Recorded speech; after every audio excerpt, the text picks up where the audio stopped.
Gel. And I'm Micah. Today we're talking about my 2 months, almost 2 months here In the Philippines, yeah. Okay, so I've been here for almost 2 months, and we're going to talk about the things I like about living here, the things I dislike, and the things that most expats complain about that I really don't care about. So Yeah. first we're going to talk about my likes. Yeah. So he has write it down your 8 likes, that 8 the kind of things that you like here in the Philippines as an American, and it's new for him, guys, na to see those things, and he will gonna share it to you. Okay.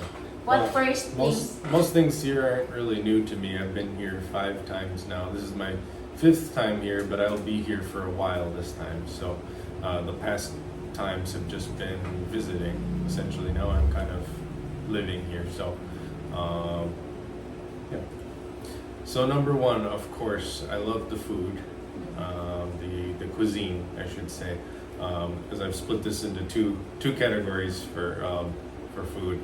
The first one is the cooking. I really love all kinds of things, especially sinigang. Yeah. I really like sinigang. I really like sisig, lechon, and I really like the exotic foods. Yeah. I've had papaitan, I've had isaw, balut. I'm not a huge fan of balut, but I'll eat it. She loves balut. Yeah. But I'll eat it.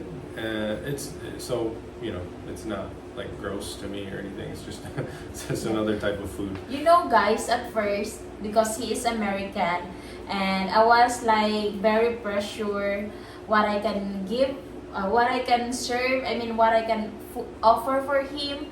And since I don't know, mostly I don't know how to cook American food. I can only cook our Filipino food here in the Philippines. But I was so shocked in our second meeting, because in our first meeting I never gave him balot, yeah. And that was our second meeting that I give him balot, and he really liked it, and he told me that it's so yummy and it's flavorful because of the cinnamon suka. And yeah, so I was like very amazed for him, because he tried to adapt our culture in the Philippines.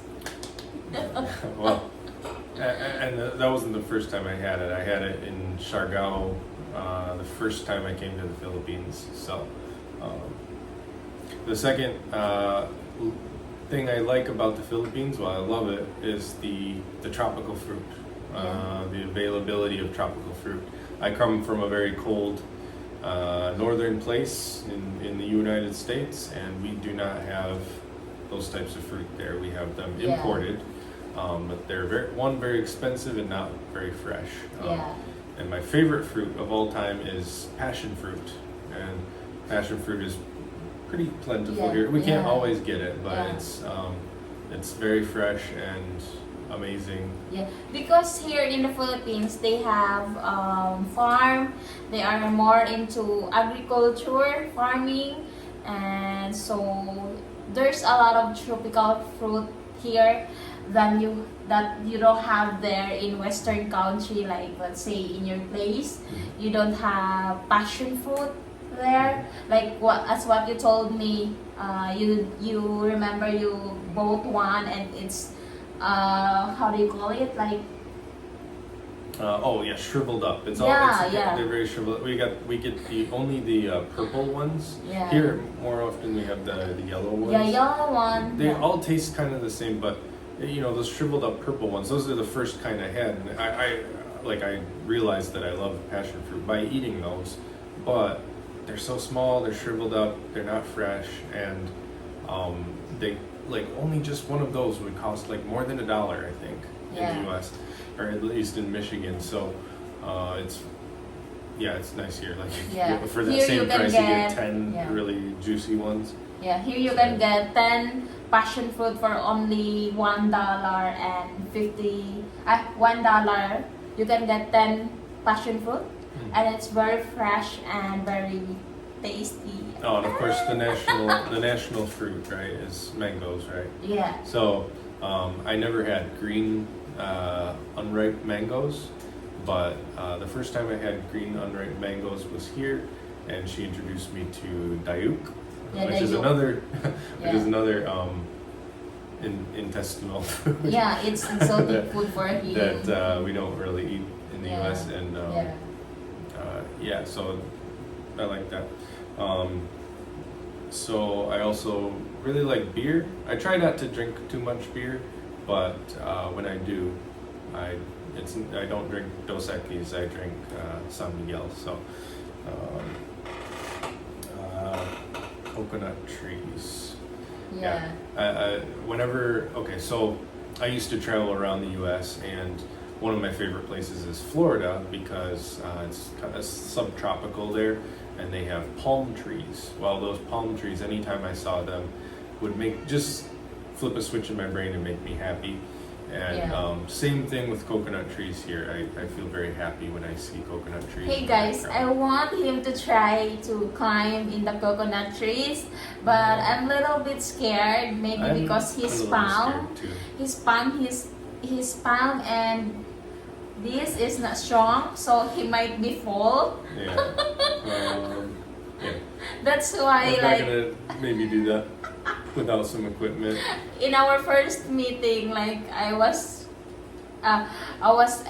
telling him that you can try it in a short coconut, like you can just pull the coconut fruit like that. So he didn't try it yet, so maybe soon he can try.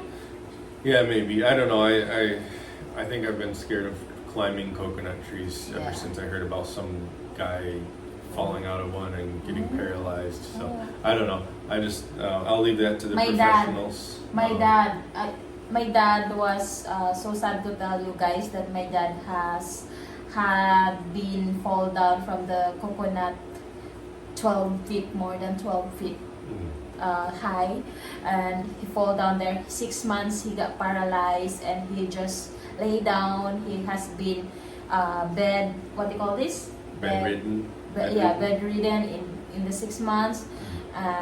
But luckily he's still alive right now, and yeah. Well, he's not paralyzed though.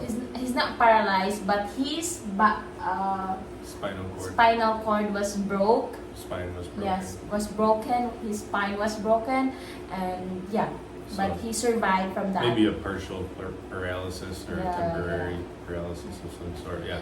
Yeah. So that's he's lucky that Yeah. at least he's not Yeah. fully paralyzed. They only have one child before, which is my sister.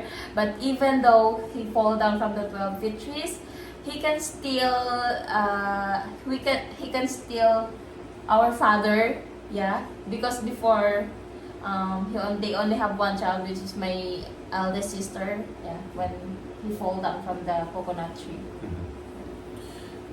Yeah, he's still a very hard worker. Yeah. After that, number 5 is beaches. I love the beaches. Of course, I love the tropics, and the beaches here are very wonderful. Of course, it's known for beaches, and yeah, I like the idea of just being able to drive a few hours or fly in a few minutes, and you can go to a really nice tropical paradise, and just it's very relaxing and yeah, very comfortable.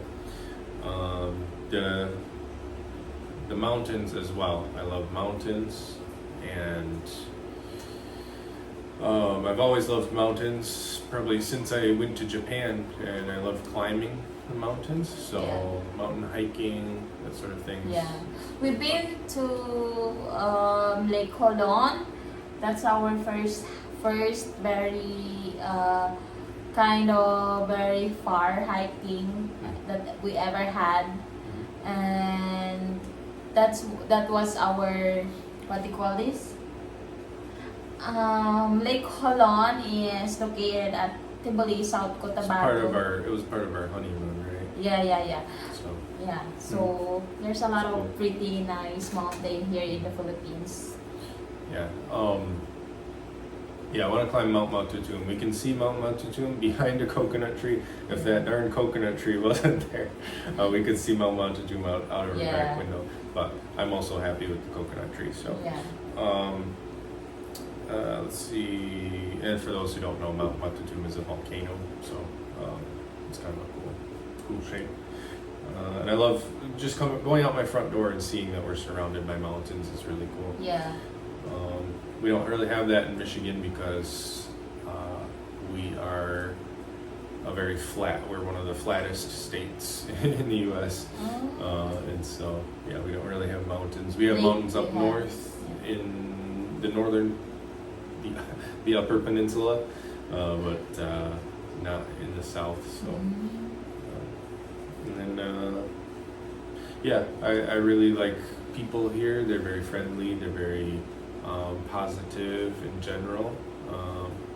No matter their situation, they try to keep a positive outlook. They're also very tolerant. There are two sides to this tolerance coin, though, that we'll talk about later. But they're very tolerant of situations. So, yeah. And then as far as public transportation,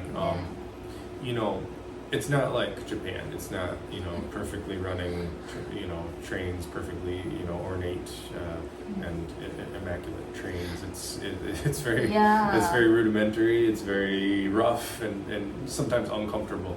But for someone who has owned vehicles and had to own vehicles living in the U.S., you have to own a vehicle unless you live in a big city somewhere downtown. I was very sad for him every time he riding the tricycle because he is 6-foot guy and then he riding the very short tricycle. Something like I realized that all the transportation, especially tricycle here in the Philippines, is made for Filipino for only. Generally I'm like this, and then I was crying oh no, my husband's struggling for transportation, but it's not like struggling when he's riding, but it's not like in America or other countries that you have to own a vehicle for you to go. But here in the Philippines, thousands of tricycles that go along in the road that you can just, Kuya, KCC, I go to the mall. Okay, let's go, Mom. Let's go, sir. In the U.S., most places to have a even remotely convenient lifestyle, you have to have a vehicle, at least a vehicle in the family, but most of the time several vehicles in the family, or just one per person, one per adult. And as much as I love driving, as much as I like to own a vehicle,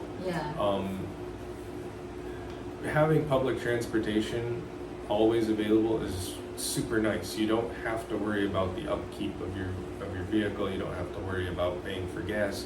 You just give them a few coins and you go where you gotta go. And we're in a really nice spot, I think, outside the city where we're not in the thick of it. We're kind of on the edge of the mountains, edge of the farm fields, and so it doesn't take us that long to get into the city, and all we have to do is pay a few coins to get there and 30 get back. pesos. So it's very stress free to me. So that's what I like, the availability of public transportation. And when we get lucky, we can ride the electric jeepney. It's a very smooth ride. So, One of his bad, rough experience every time he ride in the tricycle, since he is bald, he can, and his head in the roof. Oh yeah. And it's very I don't know strong. how much padding hair gives you, but no, it's mostly because I'm tall that I hit my head so much. But that explains a lot. So, all right. So next we're going to be talking about dislikes. So stay tuned for that.